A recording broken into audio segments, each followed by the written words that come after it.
प्रसार भारती अभिलेखागार की प्रस्तुति सदाबहार सुनहरे दौर का अनमोल खजाना।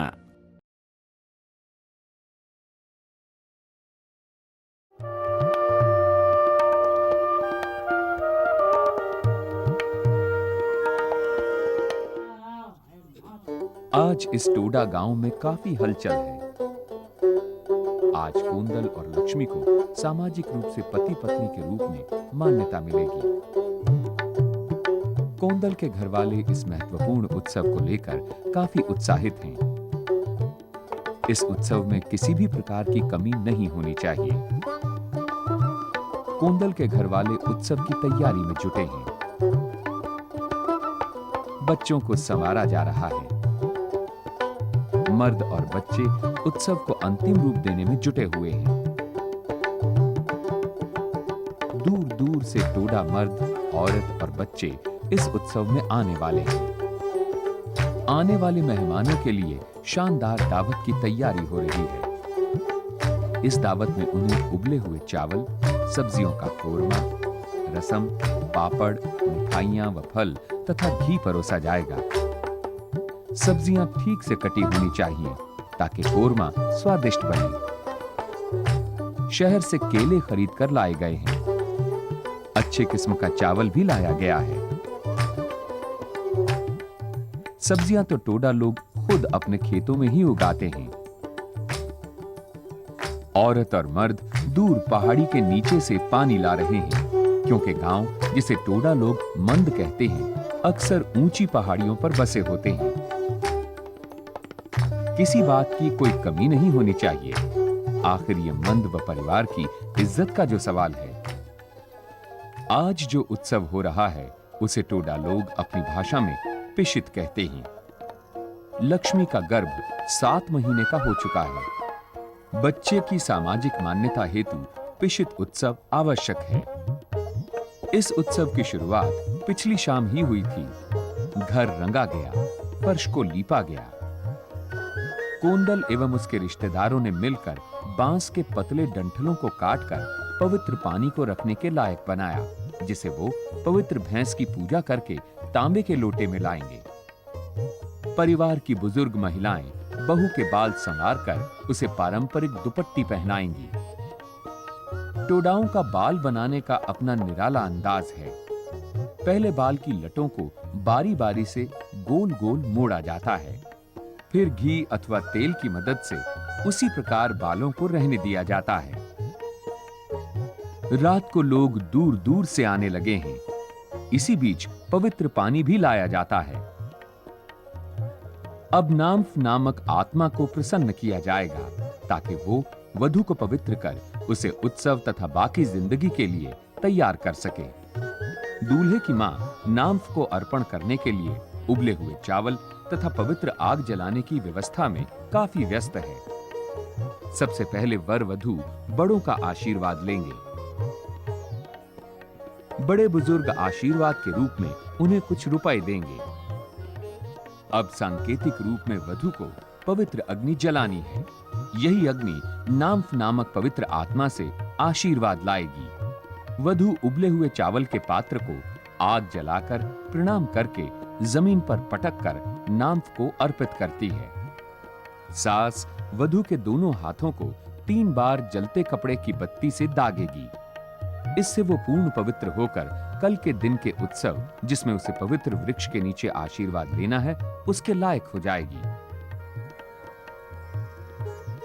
इसके बाद वधू को पवित्र जल पान के पत्ते में रखकर 7 बार पिलाया जाता है। माना जाता है ये पवित्र जल पवित्रतम दूध में परिवर्तित हो जाएगा, जो माता के स्तनों में दूध बनकर उतरेगा। रात्रि की विधियां यहीं समाप्त होती हैं। अब वधू को इंतजार है कल के रुपहले दिन का, जब सामाजिक रूप से उसका होने वाला बच्चा मान्यता पाएगा। रुपहले दिन की गहमा गहमी जारी है। शहर से फोटोग्राफर भी आ गए हैं। आखिर इस अति महत्वपूर्ण उत्सव को सदा के लिए सहेज कर रखने की इच्छा जो है, ये फोटोग्राफर उटकमंड से आए हैं। उटकमंड दक्षिणी भारत का एक अत्यंत खूबसूरत एवं मनोहारी पर्वतीय शहर। नीलगिरी की पहाड़ियों के मनोभावन दृश्यों से लबरेज ऊटकमंड। टोडा लोगों की निवास स्थली ऊटकमंड। इस अनूठे प्राकृतिक स्वर्ग को खोजने का श्रेय तत्कालीन कोयंबटूर के अंग्रेज कलेक्टर जॉन सुलिवैन को जाता है, जिन्होंने 1822 में यहां तमिलनाडु के मैदान की गर्मी व जानलेवा बीमारियों से दूर कुछ जमीन खरीदी और अपना बंगला बनाया। सन 1891 में मेट्टपालयम से ऊटकमंड तक एक नैरो गेज रेल पथ का निर्माण शुरू किया गया, जो आज तक उपयोग में लाया जा रहा है।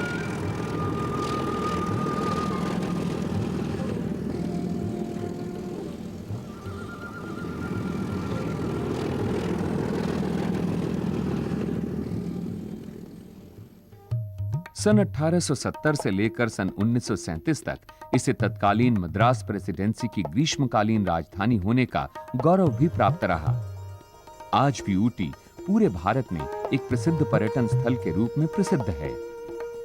पिछली कई शताब्दियों में नीलगिरी की पहाड़ियां, जो घने जंगलों से भरी थीं, अब चाय के बागानों के नयनाभिराम दृश्य से मन मोह लेती हैं। इन्हीं खूबसूरत पहाड़ों में 1800 मीटर से अधिक ऊंचाई पर पाए जाते हैं टोडाओं के गांव या मंद। टोडाओं के अनुसार ये और इनकी भैंसें, जो अन्य जगह की भैंसों से बिल्कुल अलग हैं, उनकी महान देवी मां तो किस्से द्वारा बनाए गए थे। टोडाओं की उत्पत्ति के बारे में वैज्ञानिक एक मत नहीं है। कुछ वैज्ञानिकों के अनुसार टोडा लोग वास्तव में मीरो नामक जाति के हैं, जो डेनब्यू नदी घाटी में नियोलिथिक काल में रहते थे। कुछ के अनुसार ये मध्य एशिया में रहने वाली सिथियन जाति से संबंधित हैं। जहां कुछ लोगों के अनुसार ये वैदिक आर्यों के शुद्धतम रूप हैं, वहीं कुछ वैज्ञानिक इन्हें सुमेरियन तो कुछ ग्रीक बताते हैं। वहीं कुछ इन्हें इजराइल की 7 खोई आदिवासी जातियों में से एक करार देते हैं। यहां तक कि टोडा शब्द की उत्पत्ति में भी विभिन्न मत हैं। ये अपनी खुद की भाषा का उपयोग करते हैं, जो आसपास बोली जाने वाली सभी दक्षिण भारतीय भाषाओं से बिल्कुल भिन्न है। टोडा लोग खुद को भारतीय पुराणों में प्रसिद्ध 5 पांडव पुत्रों का वंशज मानते हैं। ये खुद को ओ त कहते हैं, जिसका इनकी भाषा में अर्थ होता है मानव। We are actually from Nilgiris only. We don't have any other place. We are settled in Nilgiris only. But some people used to say we are languages like Greek. We don't have any writings or anything, only speaking. Old people used to say we are from Panchapandav family, and we used to stay in the mountains, and we pray mostly Krishna. We don't have any other statues or anything.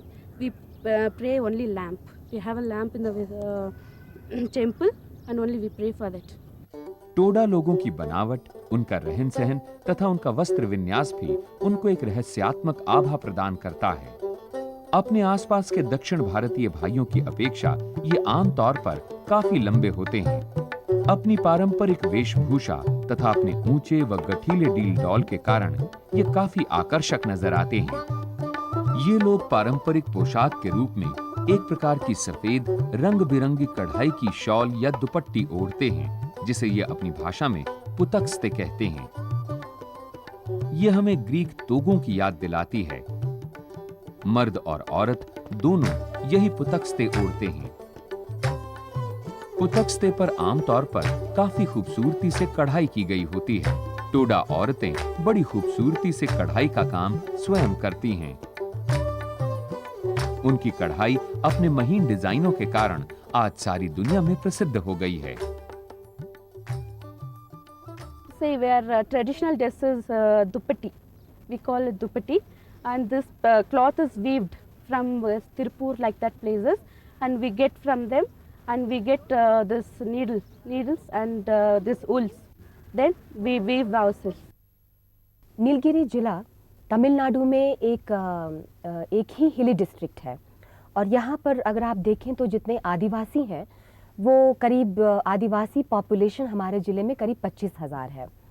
और आप अगर टोडा का population देखेंगे तो वो करीब 2,000 टोडा लोग हमारे ज़िले में हैं। टोडा कम्युनिटी के औरतें हैं वो एक उनका ट्रेडिशनल, अगर आप देखेंगे तो उनकी कढ़ाई, उनका जो एम्ब्रॉयडरी है वो पूरे वर्ल्ड में बहुत फेमस है। हम लोगों की ये कोशिश है कि ये जो बहुत खूबसूरत और बहुत ब्यूटीफुल एम्ब्रॉयडरी है, इसको हम लोग कॉमर्शियली डेवलप करें।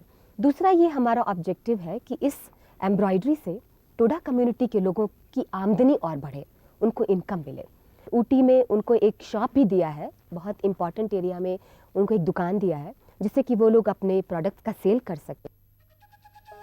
यहाँ मंद में दूर दूर से लोग पिशित में शामिल होने के लिए आ रहे हैं। पुरुष तथा महिलाएं अपनी पारंपरिक वेशभूषा में सज संवर कर आए हैं। महिलाएं अपने साथ वधू के लिए उपहार भी ला रही हैं। जितना विचित्र एवं आश्चर्यचकित करने वाला इनका पहनावा है, इनके घर तथा मंदिर उससे कम विचित्र नहीं है। इनके पारंपरिक घर तथा मंदिर अर्ध बेलनाकार होते हैं। घरों को मोद कहते हैं। मंद इन्हीं का अपभ्रंश है। ये मंद या मोद आमतौर पर ऊंची घास भरी पहाड़ी ढलानों पर होते हैं। आज तकरीबन 65 मंद ऊटी के आसपास हैं। टोडाओं का पारंपरिक गांव सामान्यतः 1 से 5 घरों का होता है। साथ ही इन गांवों में 1 या 2 मंदिर, भैंसों और उनके छोटे बच्चों को रखने के लिए पत्थरों से घिरा बाड़ा और घर होता है। ये पत्थर तथा लकड़ियों का बना होता है। मंद भी बाड़े या तारों से घिरा होता है। मंद के अंदर प्रवेश करने की जगह पर लकड़ी का एक अत्यंत सकरा 2 मुहा टुकड़ा लगा होता है, ताकि उसमें से होकर केवल टोडा व्यक्ति ही प्रवेश कर सकें, भैंस या अन्य जानवर नहीं। घर अर्ध बेलनाकार तथा लंबा होता है। इसमें खिड़कियां नहीं होती हैं और इसमें एक ही दरवाजा होता है जो अत्यंत छोटा होता है। इसमें एक बार में एक ही व्यक्ति प्रवेश कर सकता है या बाहर निकल सकता है। इस प्रकार की झोपड़ी भारत में अन्य किसी भी स्थान पर नहीं पाई जाती है। छत का अर्ध बेलनाकार हिस्सा घास का बना होता है, जिसे बांस की खपच्चियों द्वारा सहारा दिया जाता है। दरवाजे के दोनों तरफ मिट्टी की मदद से बैठने के लिए प्लेटफॉर्म बना होता है। घर के अंदर एक तरफ खाना पकाने की व्यवस्था होती है और दूसरी तरफ मिट्टी का बना बिस्तर होता है। टोडा लोगों के घरों में बर्तनों की बहुतायत होती है। चूंकि झोपड़ी में से धुआं निकालने का कोई रास्ता नहीं होता है, खिड़कियां भी नहीं होती हैं, इसलिए इन लोगों की झोपड़ियां धुएं से भरी रहती हैं। पर साथ ही ये वहां के ठंडे मौसम में रहने वालों को गर्मी देती हैं। अब ये झोपड़ियां बहुत कम देखने को मिलती हैं। अब अधिकांश टोडा लोग आधुनिक मकान बनाने लगे हैं, जो कि आधुनिक मापदंडों पर खरे उतरते हैं। इसका श्रेय जाता है स्थानीय जिला प्रशासन को, जो इन्हें इसके लिए आर्थिक तथा अन्य प्रकार की मदद उपलब्ध कराता है। नीलगिरी जिले में हिल एरिया डेवलपमेंट प्रोग्राम एक स्कीम है। उसमें हम लोग आदिवासी लोगों को घर बनाकर देते हैं। इस साल government of India, ministry of tribal welfare, उन्होंने हमें 4 करोड़ रुपए का सैंक्शन, इन प्रिंसिपल सैंक्शन हमारे जिले को दिया है। बेसिकली आदिवासी हैबिटेशंस में जहाँ जहाँ पर इतने सालों के बाद भी जहाँ पर इलेक्ट्रिसिटी नहीं है, वहाँ पर बिजली की सुविधा देने के लिए ये फंड गवर्नमेंट ने रिलीज किया है। जहाँ तक एजुकेशन का सवाल है, नीलगिरी जिले में गवर्नमेंट ने उनके लिए ट्राइबल रेजिडेंशियल स्कूल्स बनाए हैं और हमारे जिले में 24 स्कूल्स जो हैं वो ट्राइबल बच्चों को पढ़ने के लिए यहाँ पे बनाए गए हैं। मिनिस्ट्री ऑफ ट्राइबल अफेयर्स से ट्राइबल्स की एजुकेशन के लिए काफ़ी स्कीम्स हमारे पास हैं, जैसे कि उनको हम स्कॉलरशिप्स देते हैं पढ़ने के लिए, उनको फ्री बुक्स देते हैं, फ्री टेक्स्ट बुक्स वगैरह उनको देते हैं। इसके अलावा जो मेरिटोरियस स्टूडेंट्स हैं, अगर वो कॉलेज में पढ़ने के लिए जाते हैं तो उनको भी फाइनेंशियल असिस्टेंस गवर्नमेंट देती है। परिवर्तन से ओतप्रोत टोडा मंद में अगर कुछ नहीं बदला है तो वो है उनका पवित्र पूजा स्थल। ये स्थल अत्यंत नियम निष्ठा द्वारा उपयोग में लाए जाते हैं। इन मंदिरों का स्वरूप भी पारंपरिक मंदिरों जैसा ही होता है, परंतु ये भूमि सतह से थोड़े नीचे बने होते हैं। मंदिर केवल साल के कुछ ही पवित्र दिनों में खुलता है, बाकी सारा साल ये बंद ही रहता है। पवित्र मंदिर के चारों ओर पत्थर लगाकर इन स्थलों के क्षेत्र को दिखाया जाता है। इन मंदिरों में मूर्ति नहीं होती है। मंदिर में एक दिया जलता रहता है, जिसे जलाने हेतु पवित्र भैंस का घी प्रयोग में लाया जाता है। मंदिर के बाहर एक बड़ा गोल पत्थर का टुकड़ा रखा होता है, जिसे उठाकर टोडा मर्द अपनी ताकत का परिचय देते हैं। भैंस टोडा समाज की धुरी है। ये पवित्र मानी जाती हैं। पहले तो भैंस पालन कर उसके दूध के द्वारा प्राप्त आय ही टोडा अर्थव्यवस्था का आधार थी, लेकिन अब तो टोडा लोग खेती भी करने लगे हैं।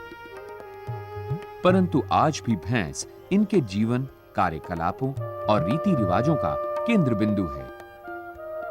भैंस के दूध से मक्खन निकालना आज भी इनके लिए अत्यंत पवित्र कार्य है, जो केवल मर्द ही करते हैं।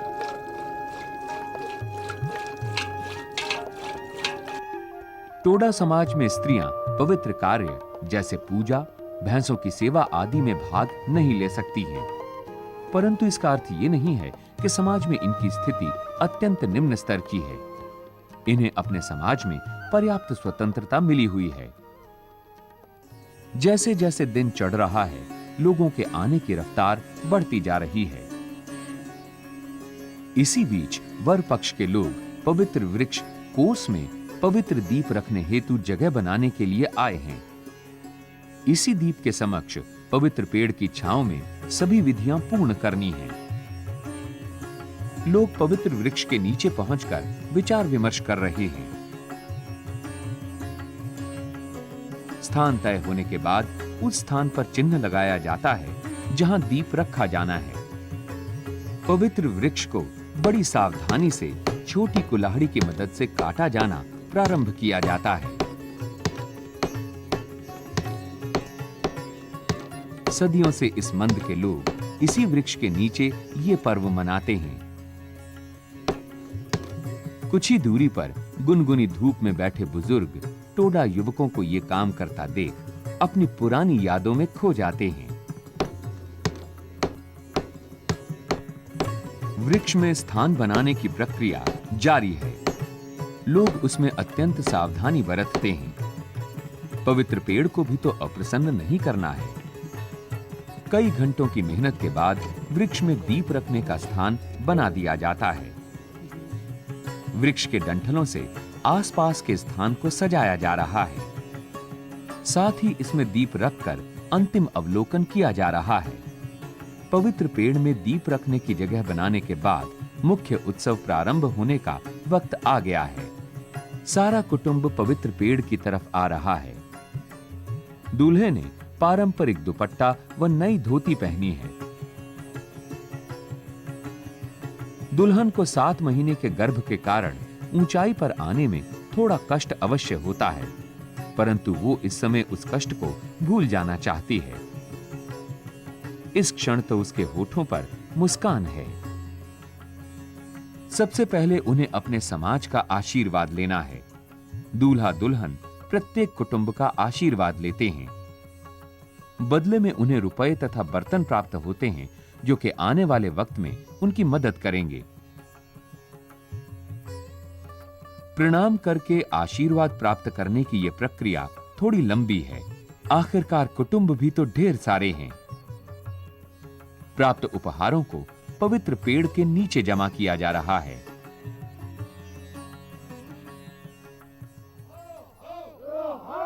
इस अत्यंत खुशी के मौके पर नृत्य आरंभ होता है। मर्द एक गोल घेरे में कदम से कदम मिलाकर नृत्य कर रहे हैं। इस नृत्य के दौरान वो वर वधू को सुखी भविष्य का आशीर्वाद देते हैं। नृत्य के साथ साथ वर को आशीर्वाद स्वरूप मिले रुपयों की गणना भी शुरू हो जाती है। वर खुद को तीर धनुष लाने हेतु तैयार करता है। ये सांकेतिक तीर धनुष ही उसके बच्चे को सामाजिक मान्यता दिलाएंगे, नहीं तो उसका बच्चा पोदमोक्ष कहलाएगा। वो टोडाओं के सामाजिक व धार्मिक क्रियाकलापों में भाग लेने का अधिकारी नहीं होगा। जो लड़की उससे शादी करेगी वो खुद ब खुद टोडा बिरादरी से बाहर हो जाएगी। वर सांकेतिक तीर धनुष बनाने के लिए अपने कुछ संबंधियों के साथ निकल पड़ता है। तीर पिफ नामक झाड़ से तैयार किया जाएगा, जबकि कमान नर्क नामक झाड़ से। ये तीर कमान वर के द्वारा वधू तथा उसके बच्चे को अपनाए जाने तथा रक्षा किए जाने के प्रतीक माने जाते हैं। वर तीर धनुष लेकर पवित्र पेड़ के नीचे आकर जलते हुए दीपक के समक्ष वधू के पिता की आज्ञा से 3 बार प्रणाम कर तीर धनुष वधू को दे देता है। वधू उसे दीपक के समक्ष रखती है और फिर दोनों आशीर्वाद लेते हैं। अब वधू दीपक के समक्ष ध्यान लगाकर बैठ जाती है। उसकी आंखों से आंसू आना आवश्यक है। इसके बिना यह उत्सव पूर्ण नहीं समझा जाएगा। ये आंसू आज उसके पिता के घर से पूर्ण रूप से विदा होने के प्रतीक हैं। आंसू आ गए हैं तथा अब यह उत्सव पूर्णता की तरफ आ गया है। कुटुंब की सह उम्र विवाहित स्त्रियां दीपक को बुझने से रोकती हैं।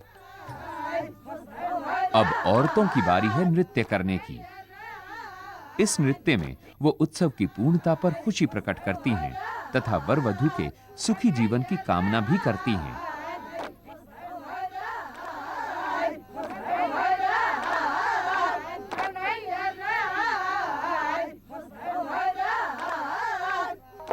इधर शहर से आया फोटोग्राफर वर वधू की कुटुंबों के साथ तस्वीरें खींच रहा है।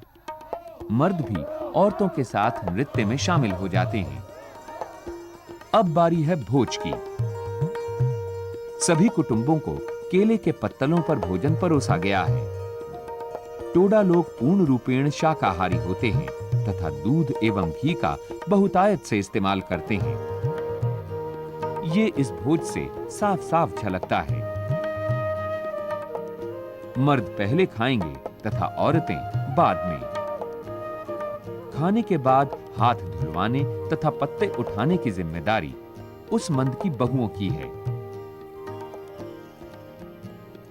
दूसरी ओर अंतिम नृत्य भी आरंभ हो जाता है, जो घर के आंगन में औरतों द्वारा किया जाता है।